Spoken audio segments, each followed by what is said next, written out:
Thank you all for being here today. We are going to learn how to write a hypothesis. You can do it! Exclamation points ahead. So there are 3 steps to writing hypothesis, and there are also 3 types of hypotheses. There is general, directional, and measurable. Each one is more in depth than the last. Let's get going. The 3 steps. First step, identify. What is your problem? What are you writing a hypothesis for in the first place, right? Okay, so second, make an educated guess. What do you think is going to be the outcome of this event or this experiment? And third, you got to figure out what your variables are. So if you remember, we talked about independent and dependent variables a couple weeks ago. So this is where we're going to put that into action.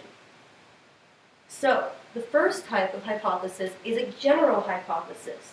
So this just states the most general version of the relationship.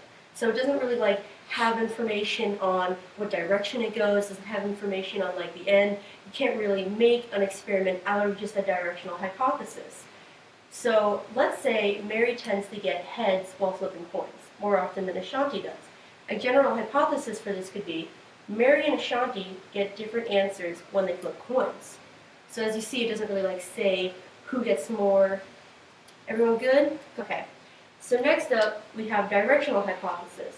So this builds onto the general hypothesis. It's kind of just making it more informational. So basically, you're just adding the direction. Now you would include who is getting more of what. So in this one, it could be Mary flips heads more often than Ashanti does. So now you know who's flipping heads more, right? Okay, you guys good? Ready for the next one? Okay. So next we have measurable hypothesis, which is the most in-depth version. So it's like the final form. It includes more specific information, and with the measurable hypothesis, you have to be able to actually recreate the experiment.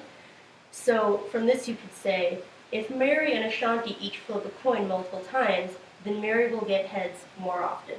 So from this you can design an experiment, kind of recreate what the initial, event was. Okay, so are there any questions so far? So it's your turn now. Anne has noticed that 8th grade girls seem to get better grades on organizational skills tests, such as notebook quizzes. So write a general hypothesis, and the hint is to just state the most basic relationship. So 1 is identify, 2, does anyone remember what step 2 was? Directional. No, that was type 2. Step 2 Educated guess. is an educated guess. Good job. Okay, so step 3 is to identify your variables. So here your variables are probably the girls taking the test and the boys. So just write a general hypothesis about the relationship. Okay, so a general hypothesis, boys and girls receive different grades on organizational skills tests. So now write a directional hypothesis, which is got to include now whose grades are better. That's your little hint. So you can just kind of add on to your general, or you can write a new one.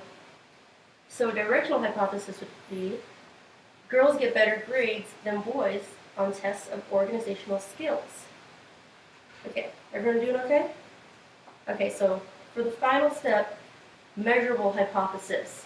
So these generally have if and then.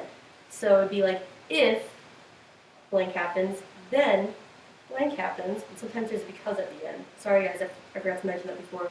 So we have an if and a then sometimes there's a because. So, okay, good job today, class. It's lunchtime. Water, earth, fire, and air, the elements are everywhere. Science is useful every single day. It comprises everything in a super cool way. Understanding is a precious gift, like knowing how the tectonic plates shift. Learning will plant the seeds that flower into knowledge, the best of powers. Water, earth, fire, and air, we do our BOOYAH because we care. We like to learn because we feel inspired to get to the college that we admire.